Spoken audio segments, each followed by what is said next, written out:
Ladies and gentlemen, I'm Vincent Price, and welcome to my world. It is indeed an honor for me to guide you through the Horror Hall of Fame, where you'll meet the great stars who made your flesh crawl, where you'll see scenes from your favorite motion pictures that gave you nightmares, and actually feel the presence of the slimy, shadowy shapes that brought cardiac arrest to the masses. What's that you say? You don't believe there is a Horror Hall of Fame? Try and move your neck. For those of you who are faint of heart and weak of stomach, I must warn you, this program is filled with chills, suspense, horror, the weird and the gruesome. It's a lot like Let's Make a Deal. Tonight you're privileged to be the first to enter the Horror Hall of Fame, an evening I'm sure you won't forget. Good evening, Zuckman. You're right on time. Yes, it has been a long time, Zuckman. He always was a leg man. Is everything in order? Except you. Good. By the way, Zuckman is the curator of the Horror Hall of Fame and the world's foremost authority on horror. Ta-da! He was raised by a family of wealthy vampires. Some say he was born with a silver fang in his mouth.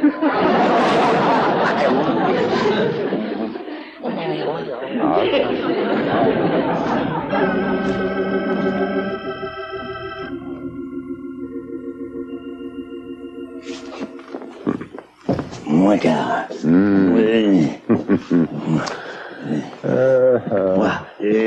Oh, thank you, Zuckman. Thank you. Zuckman. Oh, yeah. Thank you so much, Zuckman. Oh, dear. There's no place like home. And being with all my old fiends, I mean my old friends again, here in the Horror Hall of Fame room. The most famous names in the world of horror, the unholy three. Lon Chaney Sr., the man of 1,000 faces, who will forever be remembered for his Hunchback of Notre Dame and the Phantom of the Opera. Boris Karloff, who came to us as a Christmas present in 1931 as Frankenstein's monster. And the 500-year-old undying Count Dracula, the great vampire figure, Bela Lugosi. Now, Lon Chaney Sr. left us a son, Lon Chaney Jr. His contribution was the unfortunate lycanthrope Larry Talbot, the Wolf Man. And who can forget the Lord High Minister of all that is sinister, Peter Lorre. Peter first came to the attention of the American horror fans in the picture Mad Love. It was later remade by Doris Day, called Pillow Talk. I don't find your raucous sense of humor very amusing, Mr. Price. One more comedic outburst, and I shall be forced to remove your tongue and use it as a topping for my antipasto. She's married to my Uncle Pasto. Uncle Pasto and antipasto. Ladies and gentlemen, welcome the brilliant actor whose fine characterizations have immortalized so many luminaries in the Horror Hall of Fame, Mr. Frank Gorshin. Frank.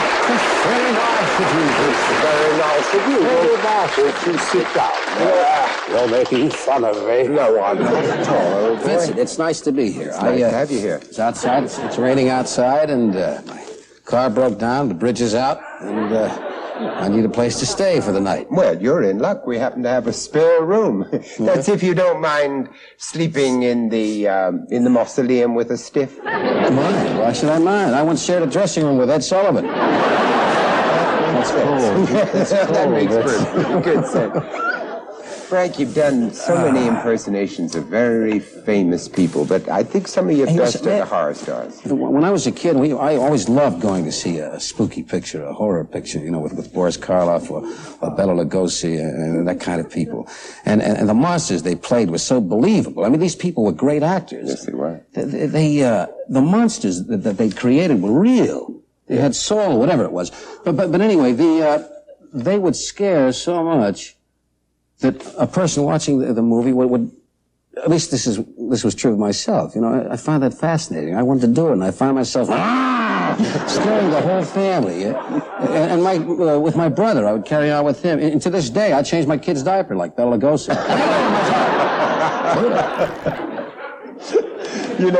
It's time to change your diaper. Shame on you. Boris was an extraordinary man. Stop. Did you ever know him? Did you know him, Boris? Huh? Carla? No, He was a very brave and a really strong man. He was very badly crippled at the end of his life, and yet he would go right ahead and play, get out of his wheelchair and work. Yeah, he must have been a nice man. He was a wonderful man. You have a very funny story about him that I like. I was just going to mention that. I did a recording of a single on which I did an impression of Boris Karloff. Yeah.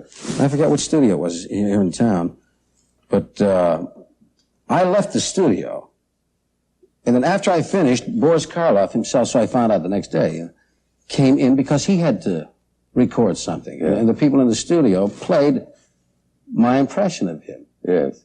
And I was told then that he listened to it and found it amusing. And afterwards he said, "That's very nice, but I don't lisp."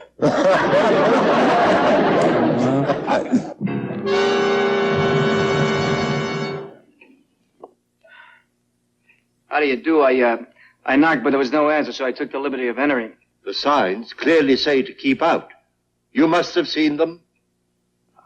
Yes, I saw them. Then by what right have you entered this house? I've come to visit the Whitleys. Oh? I am now Whitley. Well, sir, actually, it's Susan I came to visit. Susan? My daughter's not receiving visitors. I must ask you to leave. Is the way you treat all your guests? Guests? Guests are invited. I don't remember having invited you. Now, who are some of the others? Peter Lorre. Peter used to do the greatest imitation of himself. I did a lot of pictures with him, and he'd hold his nose like that, and then he sounded just like Peter Lorre. But nobody knows that, excepting you and me. It's our little secret. And now, I shall play to you. For the last time. How about Lugosi? Do a little Lugosi. Yeah, I do, but I just did. I changed my kid's diapers. The other kid, who played the mummy? Was it Karloff? That was Karloff. Oh, it was Karloff? Yes, yeah. I loved doing the mummy. Yes, I did too. I used to do him. What fascinated me, can you see John Wayne playing the mummy?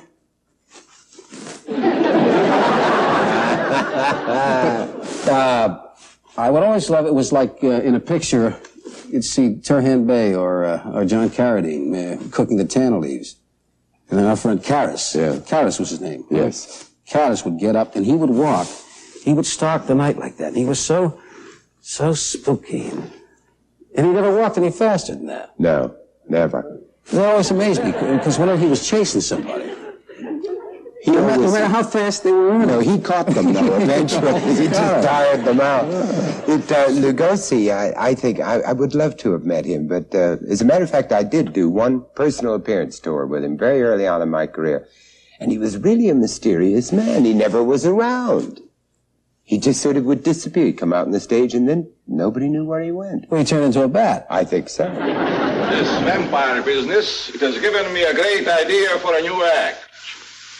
Luna, in this new act, I will be the vampire.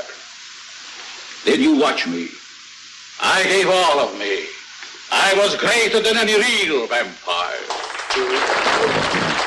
Thank you, Frank, for gracing the Horror Hall of Fame. Oh, that's a All right. We shall return with more chills and gore in a moment. Oh, how delightful. That shall give me a chance to slip into my laboratory and have my neck recharged. Did you ever see me do John Wayne?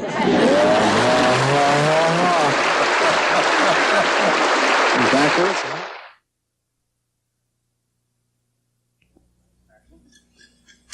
Boo. Did I Boo. Did I frighten you? Good. You know, thanks to your hearty appetite, horror films have never been more popular than they are today. Have you seen the lines of people trying to get in to see The Exorcist? As a matter of fact, we have a special wing in the Horror Hall of Fame for today's films. Films that have produced new and exciting stars, like England's Peter Cushing and Christopher Lee, the current popular incarnation of Count Dracula. And, of course, this gentleman, bon vivant, art critic, gourmet, lady killer. Your hands will shake and he too will die under your knife. A few remaining minutes are all you have. Because when the acid reaches him, he will have a face like mine.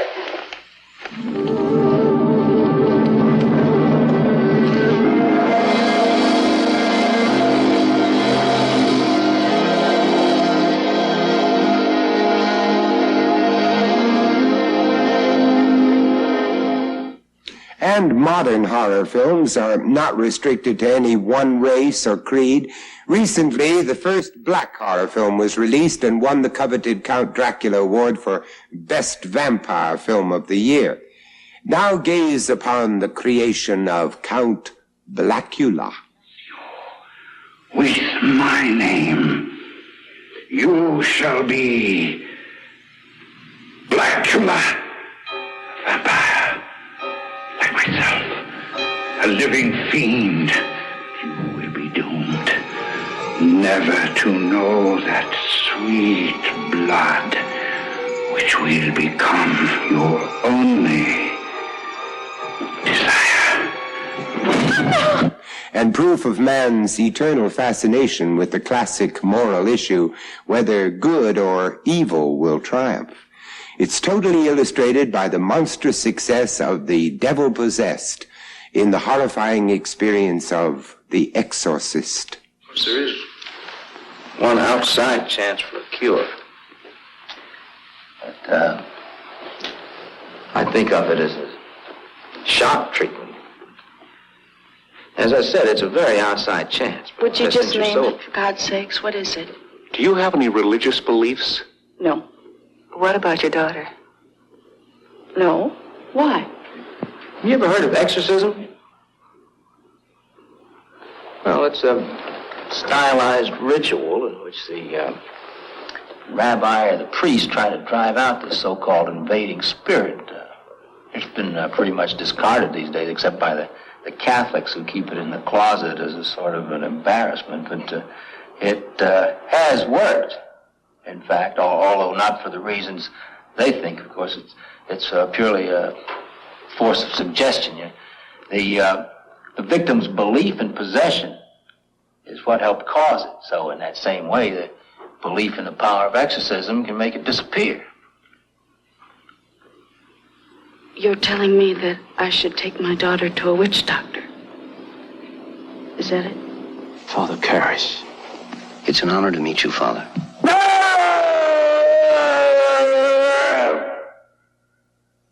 Are you very tired? No.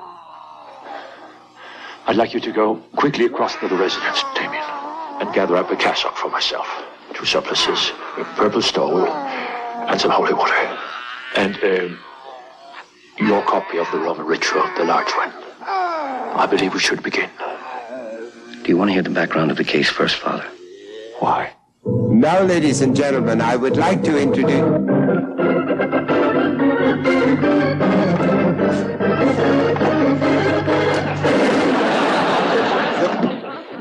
Liberace you ain't. You'll have to excuse Zuckman. This is the first time he's played before a live audience. Maestro, a little mood music, please.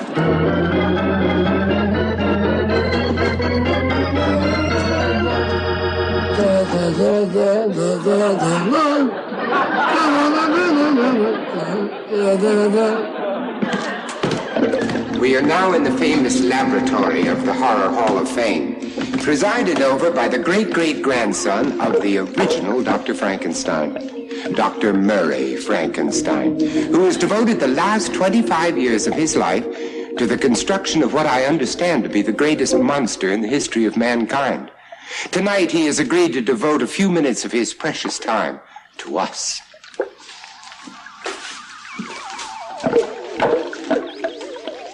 Good evening, Doctor. Oh. I am sorry, Doctor. I didn't mean to frighten you. But you know, there are so many of us who are so very curious about your project. Project? Yes. Just a mere project? Mr. Price, I have labored for 25 years on my monster. 25 years out of a man's life, Mr. Price. You call that a project?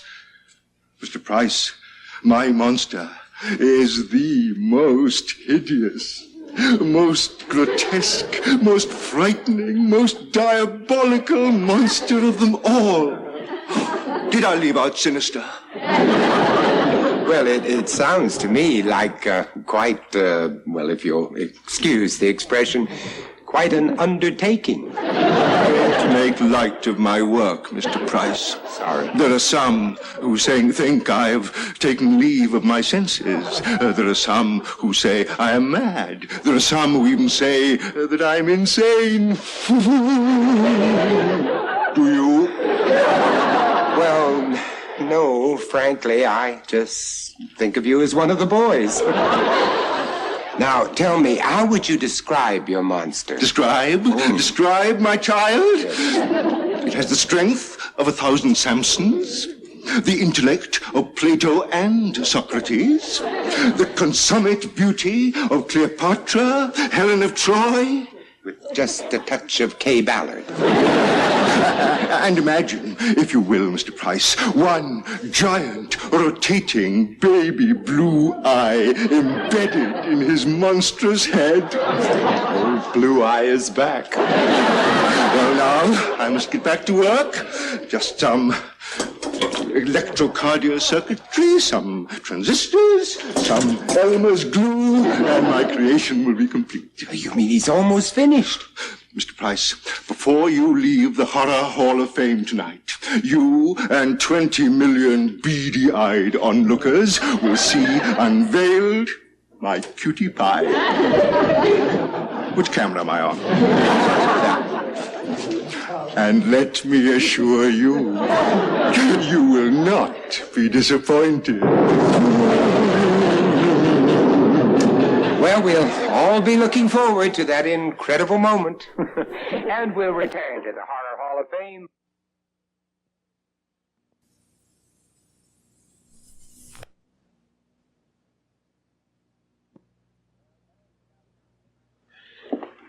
Well, now it's about time to talk about the horror films which down through the years have become classics. No, not now, Zuckman. No, one of those and I really get ugly. No, why don't you take your little rat for a walk, huh? And don't forget to change his flea collar.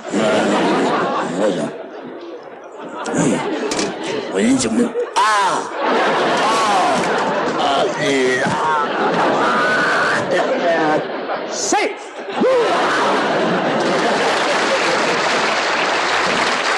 Well, let's see now. Where was I? Oh, yes, the classics. Since 1897, there have been over 7,000 pure horror films made. The most popular, and one that's been made and remade many times, is Robert Louis Stevenson's classic Dr. Jekyll and Mr. Hyde, about the dual nature of man, with the evil split off taking dominance over the good side. Dr. Jekyll was actually the first man who could truthfully say, the devil made me do it. Now, who could ever forget Conrad Veidt as the shrouded night figure in the cabinet of Dr. Caligari, or the menacing presence of Paul Wegener in The Golem?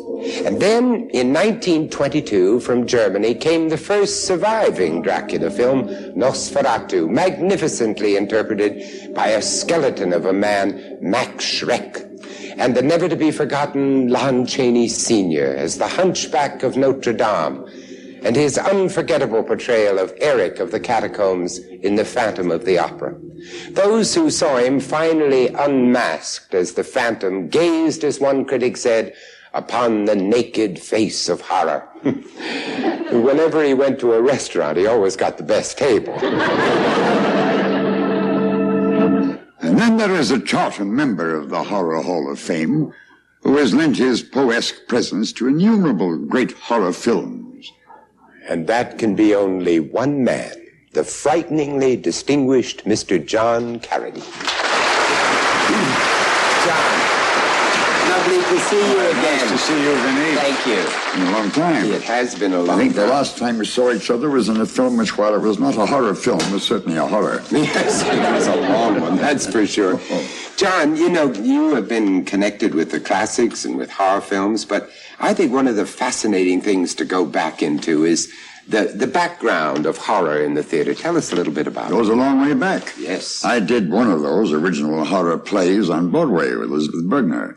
What was that? The Duchess of Malfi, by John Webster, who was a contemporary of Shakespeare. And the whole Jacobean theater actually was based on horror and revenge. And then, of course, there's always a little touch of the Grand Guignol, too, yes. Which helps a bit. Yes, it does. A few heads rolling on the floor. Never heard a picture before. I think one of the most fascinating ones was a surrealist film, really, that went way beyond its time. 20 years later, you know, I met the man who played in it, Conrad Veidt. He came up to the door one time to ask his way somewhere, and I nearly fainted. It was The Cabinet of Dr. Caligari.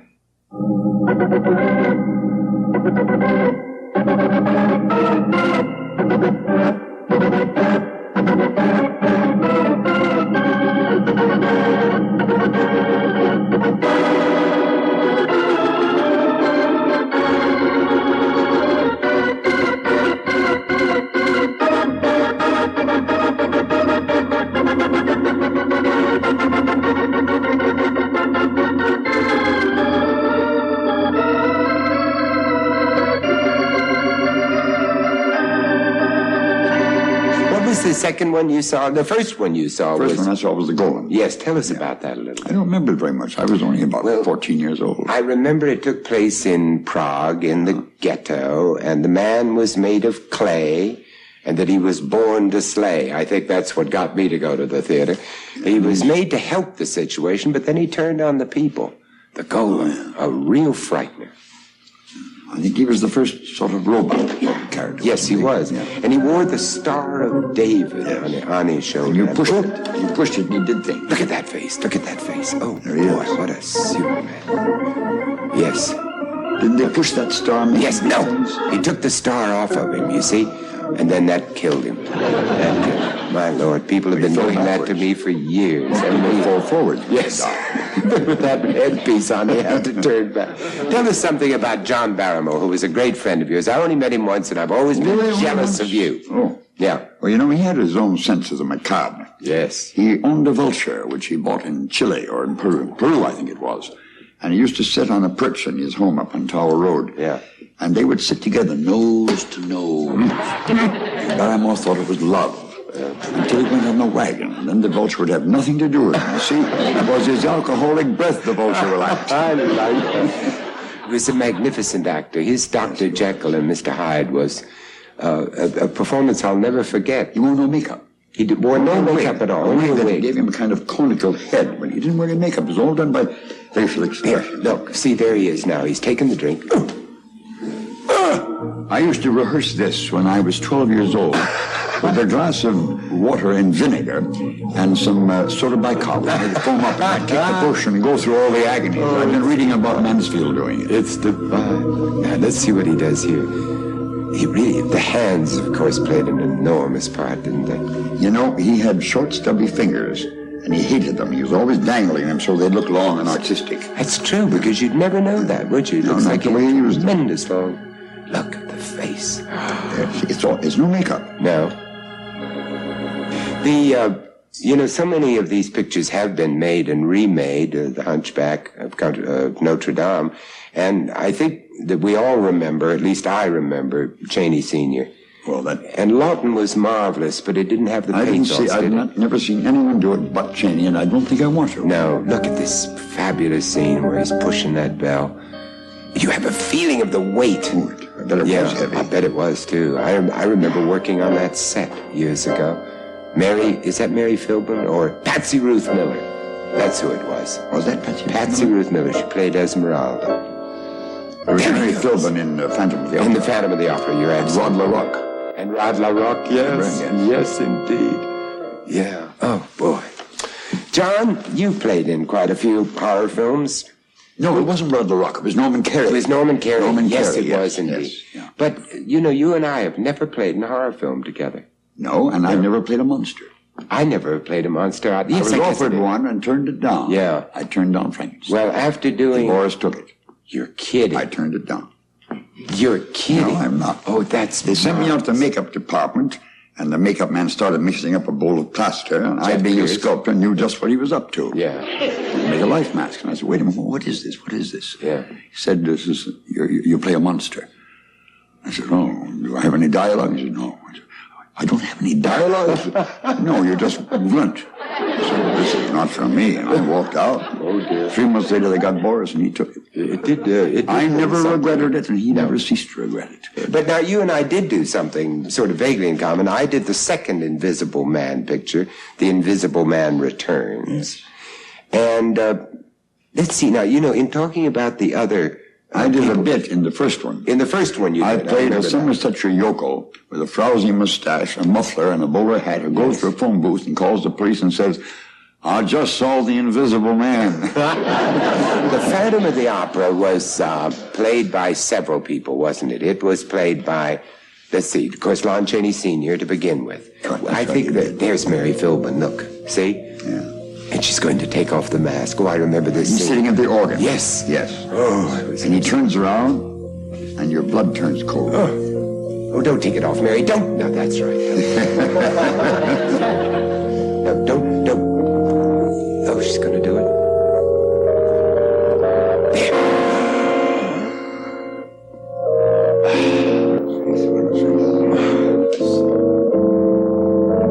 John, thank you for honoring the Horror Hall of Fame with your presence. Oh, Benny, it's always an honor for me to be with you in anything. Thank you. It's wonderful to see you again. And I'll have Zuckman show you to the door. Oh, never mind the door. I'll just seep through the wall. John? John? John? You know, he does that when the check comes, too.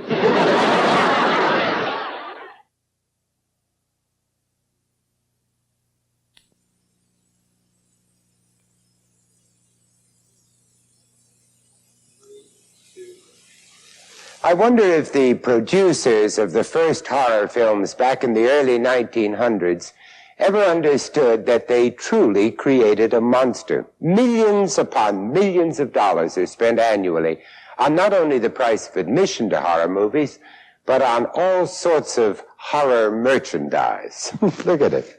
Horror books, mass records, models, posters, novelties, you name it.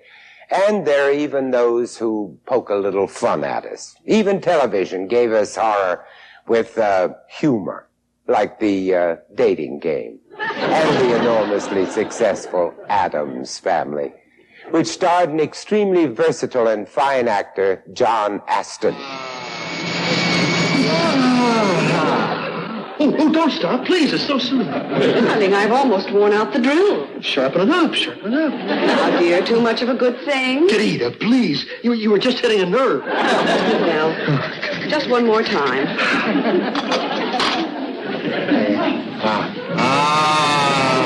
And now the Horror Hall of Fame welcomes Mr. John Aston.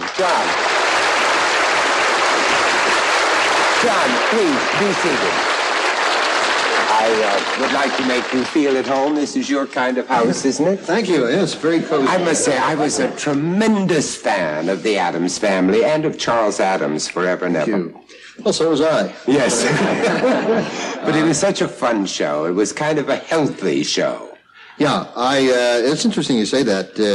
A couple of articles appeared by psychiatrists saying that the Addams Family was probably the healthiest show on the air because, in spite of the fact it was a weird family to the outside world, it was a very loving family. And, it was. There was a great deal of communication. I never thought of it as a horror show. It no, was, I never did either. It was a comedy. Just sort of like Home. Yeah. That scene we just saw with the dentist, I mean, that was really homey. Yeah, I think what Addams did in the cartoons really gave me the key for my character, and I always thought he was spoofing the cliche. Yeah. And using the device of horror, such as "May I borrow a cup of cyanide?" Yes, I love it. I love it.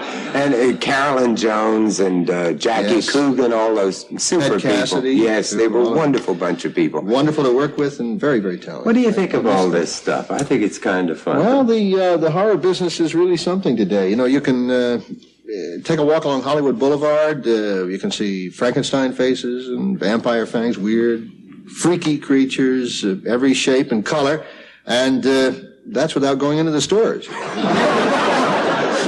say that again. And don't forget Wax Lips. How could I forget Wax Lips? Remember Wax Lips? She was a lovely girl, wasn't she? Yes. Now, for example, here is one of the world's best-selling magazines, The Famous Monsters of Filmland. It's edited by one of the foremost authorities on horror, Forrest J. Ackerman. This is a kind of cartoon of him, but I love it. He's from Harwood, California. Yeah. Oh, yeah. Forgive me for that. And there's even here's Phantom of the Opera. Oh, this one. You know, this is.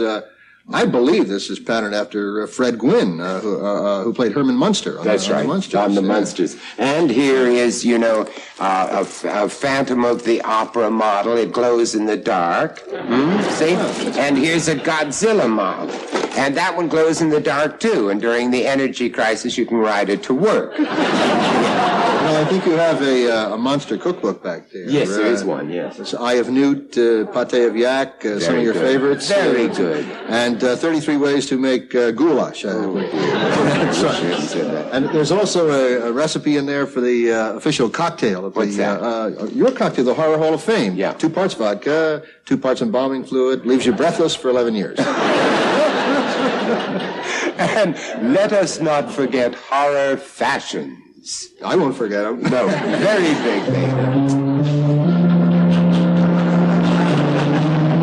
There he is. The lovely Zuckman. The lovely Zuckman is wearing the latest in monster T-shirts. This model is a size 48 portly cadet.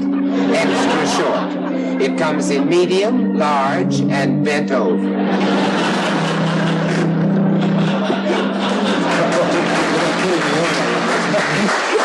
No. I suppose we've had a lot of fun with horror in the last few years.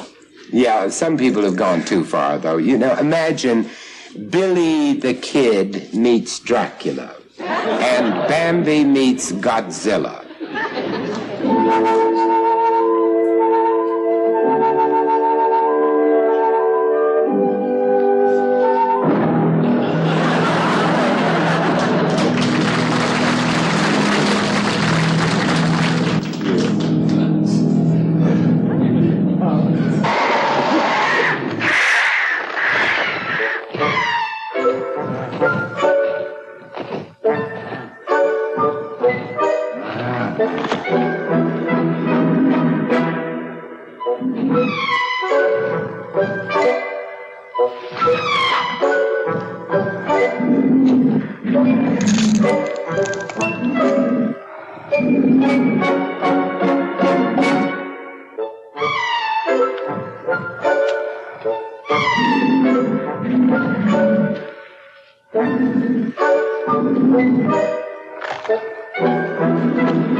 Now, wasn't that just sweet? Instead of hatching a baby dinosaur, she hatched a baby chick. I didn't remember the title. I saw that movie 5 times. That was from Dinosaurs, when dinosaurs ruled the earth. And believe me, they knew exactly what they were doing, too. And John Landis, a young filmmaker, gave us some real schlock. He parodied almost every horror film from Frankenstein to 2001 and created a monster who killed for bananas, a giant schlocktopus. Birth of a Nation. Then, Gone with the Wind. 2001, A Space Odyssey. Love Story. See you next Wednesday. And now, Schlock. There is no place to hide. No one is safe from Schlock. Schlock. Schlock. Schlock. John, this past year they revived one of the greatest songs of all time. Remember it? That's right, the Monster Mash. Monster Mash. Yes, I'd very much like to hear that. He did the Monster Mash. The Monster Mash. It was a graveyard smash. It caught on in a flash. He did the mash. He did the Monster Mash. From my last recording in the past release.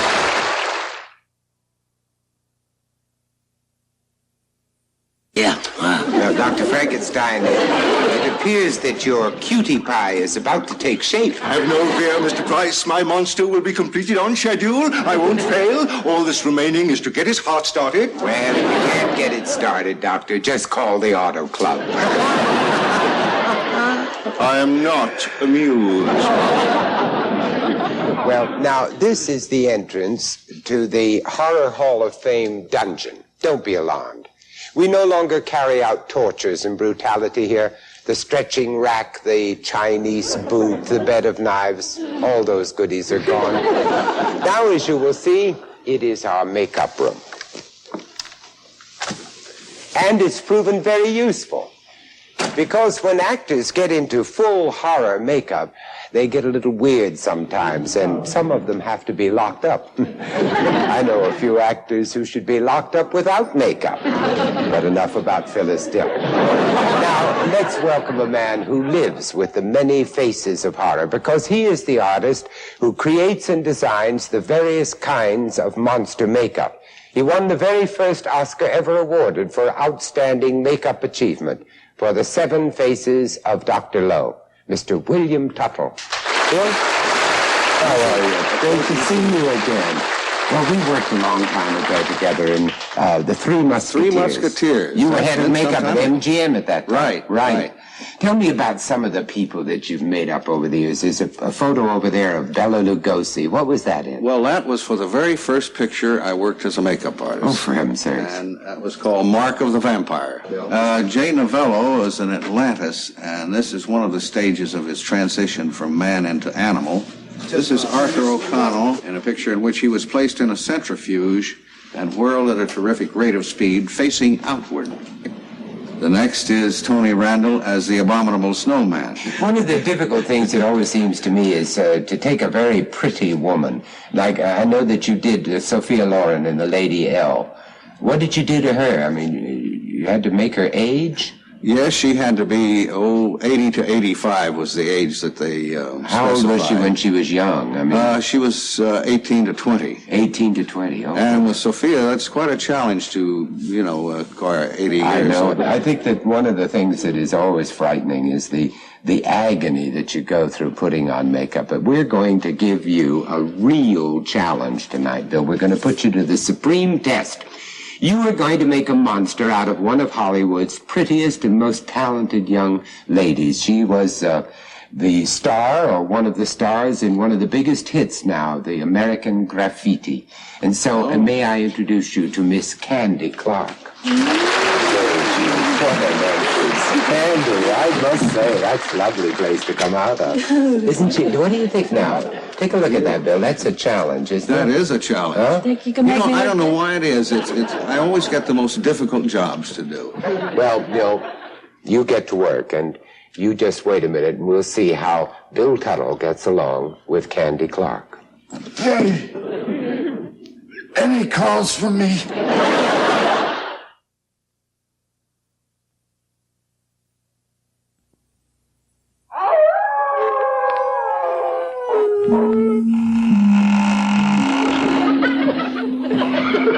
Oh, these short naps are so refreshing. You know, there's a portion of Hungary and Romania known as Transylvania. It is the home of the vampire. As everyone knows, a vampire cannot move among mortals by day, and by day he must remain or lie in a coffin in the original earth in which he was buried. However, at night he leaves the coffin and seeks his life-giving force, the blood of humans. There is nothing so deadly to a vampire as the rays of the sun, for in a matter of moments he will crumble and turn into dust. However, if you take a pinch of the vampire dust and add fresh blood, the vampire comes back to life. In some circles, they also add a drop of vermouth, dry, of course. However, most vampires are killed by driving a stake into their heart, but with the cost of stakes today, it's hard to keep a good vampire down. It's not very good, is it? No. The most famous of all vampires is Count Dracula. Did he exist? Does he exist? Well, our next guest knows all about that. He is Raymond T. McNally. He's co-author of In Search of Dracula and Dracula, a biography of Vlad the Impaler. Raymond. Good to see you. Good to see you. Last time we met was on a talk show in New York, and we were tasting wine. This time, let's have a little taste of blood, shall we? Now, tell me something. The Dracula legend is based upon Vlad Cepes, is it? Cepes. Cepes, huh? It means impaler in Romanian. Cepes does. Yes. I see. And he was supposed to have avenged his father and his brother's death. They were buried alive, I believe. And he impaled some 100,000 people. Yes, he was a killer on a massive scale. Oh, boy.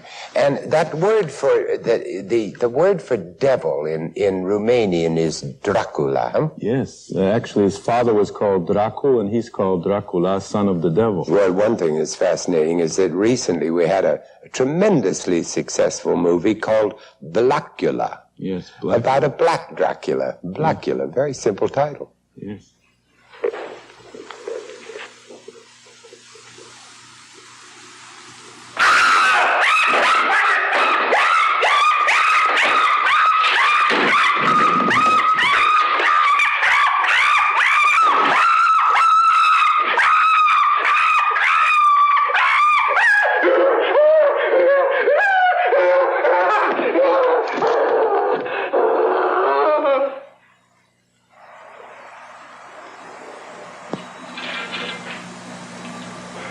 That's what I couldn't tell you about. Raymond, you're a real authority on all the myths and legends connected with Dracula, but one of them that really fascinates me is why Dracula, why the vampire, doesn't throw a reflection in a mirror.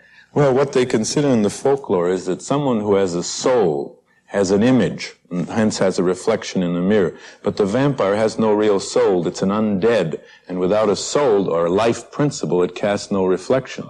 For example, when a Romanian death takes place, they take the mirrors and face them to the wall, because the soul can become trapped in the mirror. That is the soul of someone who's been alive. It's like the Indians breaking a pot to let the soul out. Yes. Yeah.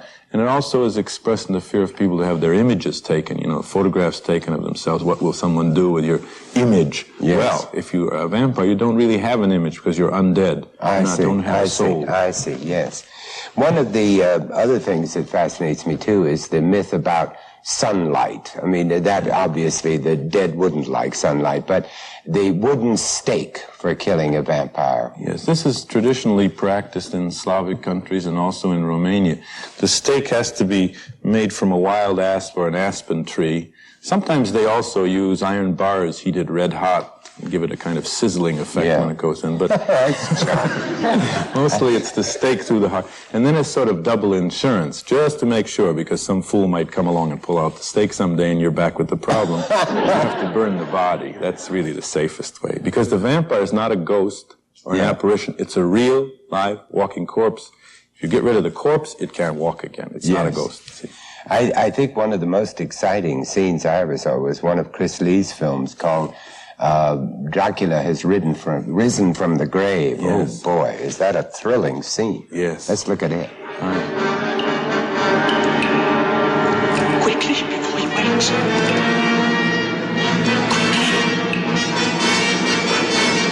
You must do it now.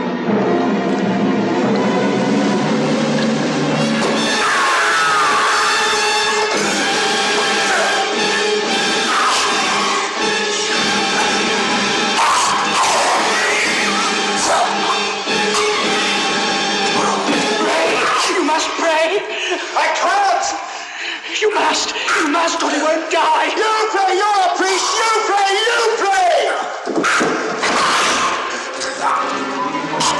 He won't die. He isn't going to die.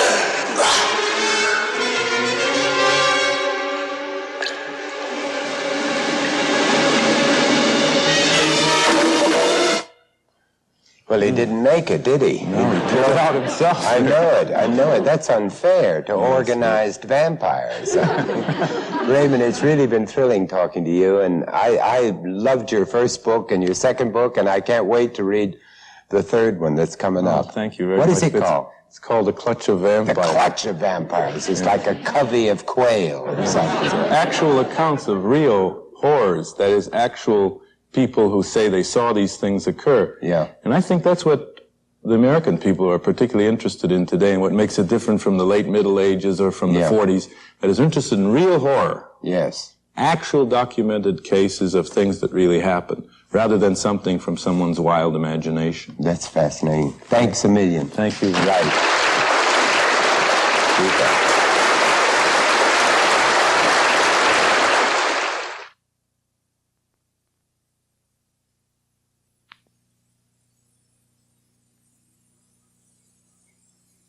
Which brings me to our discussion of monsters, creatures, and beasts.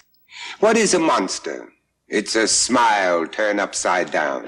It's a frog with a boy in his pocket, a tug on your sleeve, a bite in the neck, a fang in your throat, a stake in your heart, an owl in your soup, and Jack the Ripper nipping at your nose. Over the years, our monsters here in the Horror Hall of Fame have been getting bigger, stronger, and more grotesque than ever. For example, who can forget King Kong fighting off the United States Air Force? Oh, no, it wasn't the airplanes. It was beauty that killed the beast, and I can believe it. Now, I wonder if you knew that many a young actor began his career associating with beasts.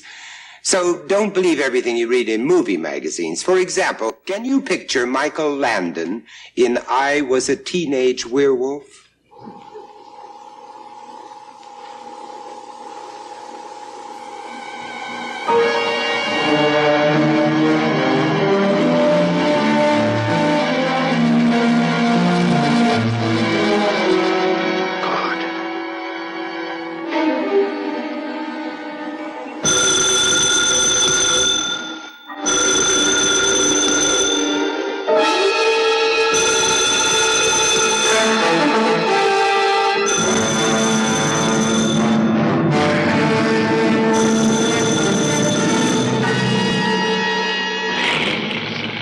Stop him!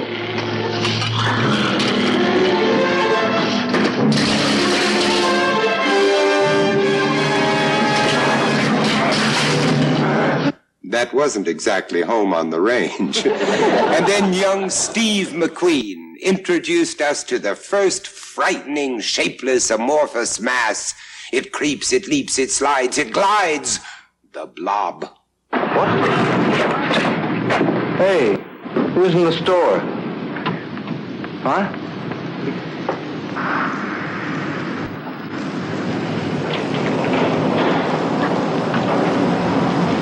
There's nobody in here but us monsters.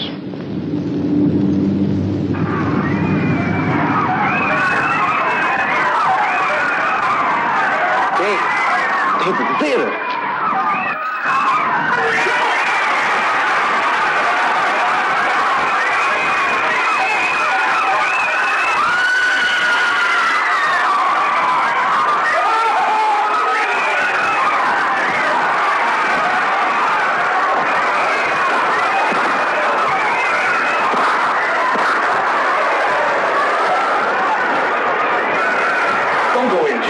This won't do any good. It's the most horrible thing I've ever seen in my life. Come on, we've got to clear this area. All right, get back. Everybody get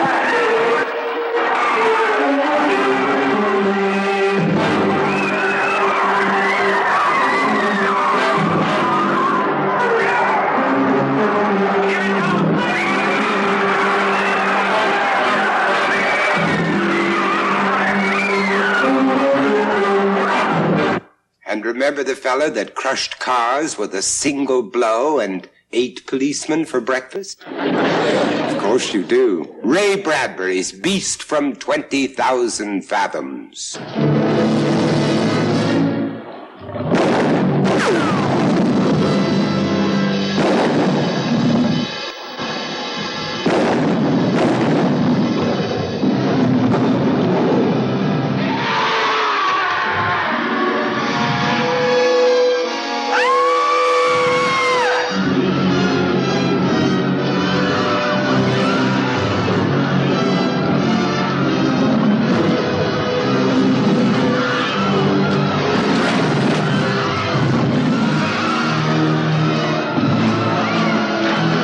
And do you recall when giant ants ravaged the city of Los Angeles? And these weren't your average, everyday picnic ants. Oh, no.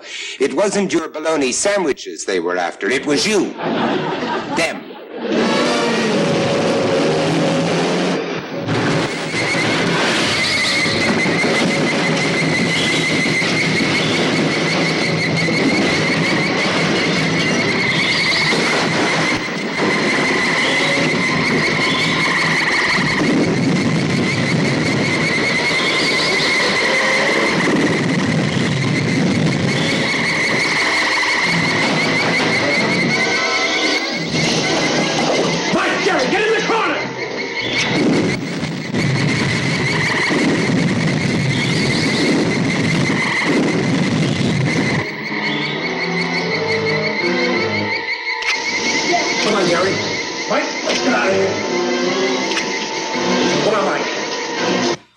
And speaking of monsters, as you all know, our own Dr. Murray Frankenstein is constructing the most horrifying beast of them all. Let's look in on Dr. Murray Frankenstein now. Ah, Mr. Price, as always, your timing is perfect. We're about to throw the switch which will activate my monster's brain. Oh, well, this is the moment we've been waiting for, Doctor. The world will be forever in your debt. I'm not that kind of doctor, Mr. Price. I don't expect payment for my work. It's payment enough for me to know that I have created the most powerful monster in the world. Well, let's hope your monster works on the side of good and not evil. Mr. Price, nobody is perfect. He should know. Stand back. Zuckman, throw the switch. Zuckman, did you hear me? I said throw the switch. Whatever way.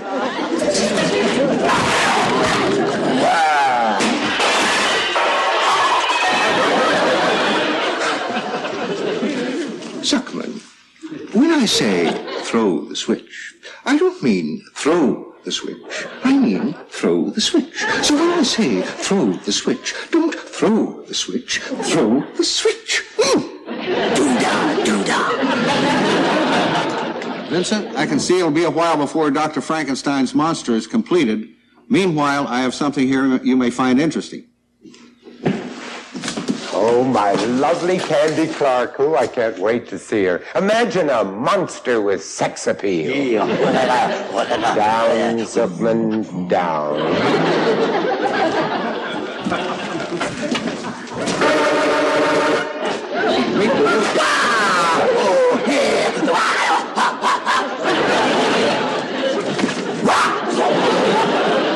Well, he has to have his little scamper, you know.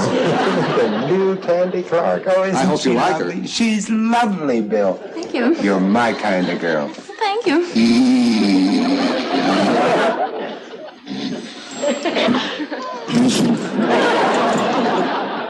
You woke me up for this? I'm glad you don't think of me as just another pretty face.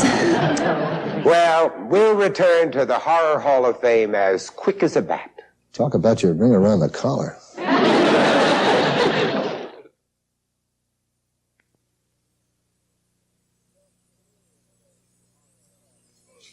You know, here in the Horror Hall of Fame, we have some authentic and incredible artifacts. I mean, for instance, here's a hand. Well, no, it's a claw. It's a claw from a famous motion picture called The Thing from Another World. And this is the face of Schlock. Yes. And this is an android from the Time Traveler, I think it was called, Time Traveler.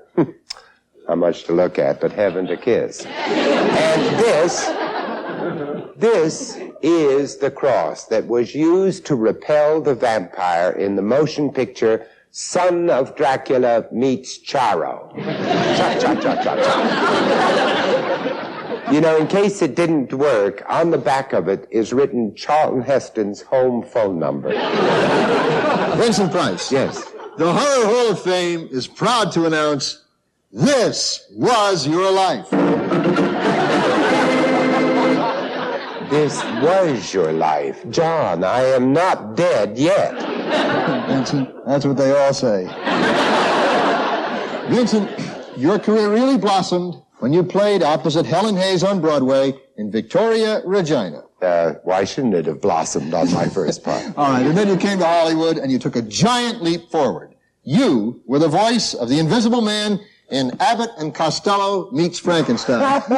You didn't know I knew that. One of my best parts, absolutely. And then in 1953, you made your first truly pure horror film, House of Wax. A House of Wax in 3D.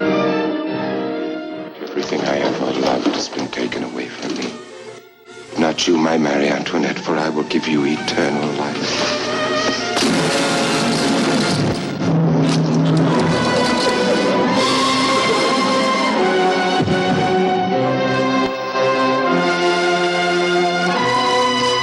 House of Wax. Yes. And then in 1958, you chilled audiences in the House on the Haunted Hill, and it was reported that you left a permanent curse on that house. No, that's not true. No, I went up and exercised it just the other day. And now, who better than Vincent Price to portray the characters of one of the greatest writers of horror, mystery, and intrigue, Edgar Allan Poe, when you starred in The Pit and The Pendulum. Do you know where you are, Bartolome? Don Medina, I am Francis Barnum. I will tell you where you are. You are about to enter hell, Bartolome. Hell! The netherworld, the infernal regions, the abode of the damned, the place of torment, pandemonium, Abaddon, Tophet, Gehenna, Naraka, the pit, and the pendulum.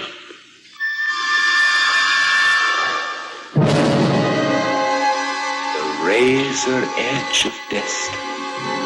And in 1963, you and several of your confreres decided to have a little fun with Edgar Allan Poe's The Raven. The Raven. Oh, that was the most fun I think I ever had in a picture.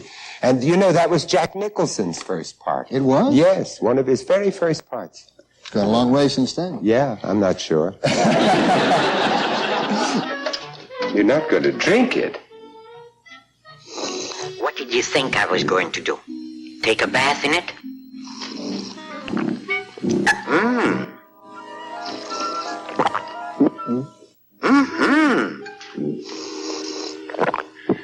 It's not so bad.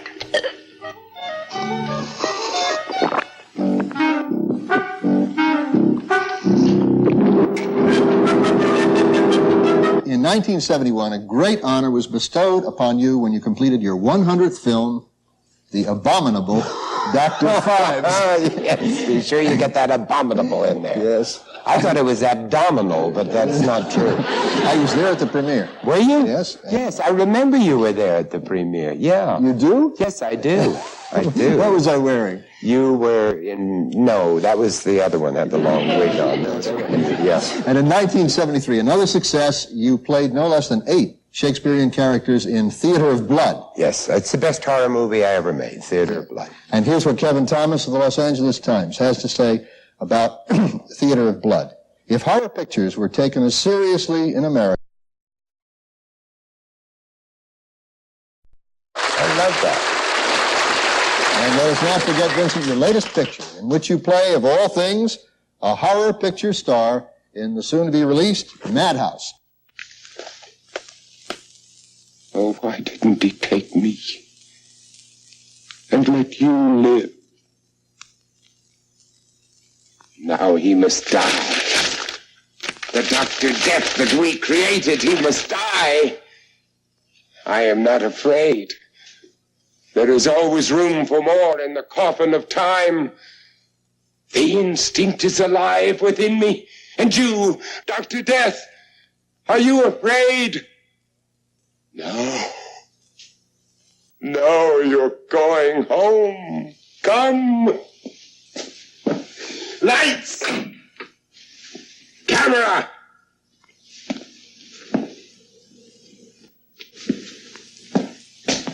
Action!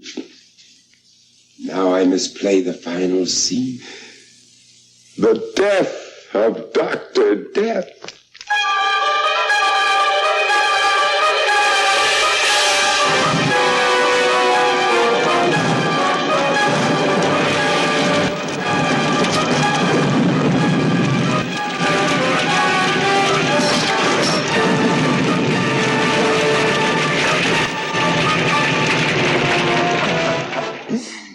Vincent Price, you are a wonderful credit to the motion picture industry, and tonight, in your honor, the Horror Hall of Fame and your friends are all waiting with a big party at Forest Lawn. They'll be dancing till all hours of the morning to the music of the Grateful Dead, and free gift certificate for a burial at sea. Oh, that's marvelous.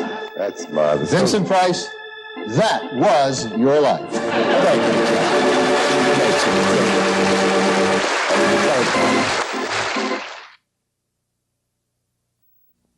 Well, that great moment has arrived when Dr. Murray Frankenstein will unveil his great super monster. If any of you frighten easily, I beg of you, please put on a blindfold. Dr. Frankenstein! Dr. Frankenstein! Murray! Dr. Frankenstein, what happened? Monster! He went mad! Berserk! Oh, yes, of course. It's the old monster who goes bananas and runs through the wall. Escaped! My child, my beautiful child! My 25 years of work! I must find him. Zuckman, which way did he go? Where's no. I really don't know. Oh, dear. I am going to find my monster, Mr. Price, and when I do, is he gonna get it?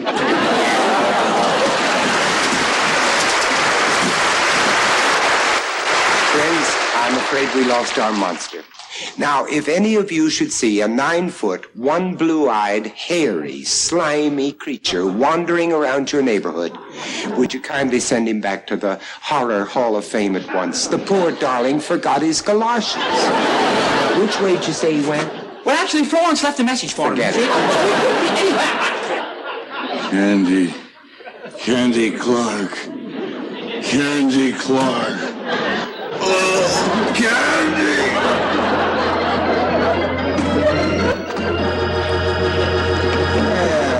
Thank you, Zuckman. And Thank you, all my friends, for a marvelous evening. Oh, would you get me my cane and my cake? And thank you all for visiting with me in the Horror Hall of Fame. I trust we'll meet again sometime in a crypt or a catacomb or a fog or a cemetery or a supermarket. Who knows? Good night.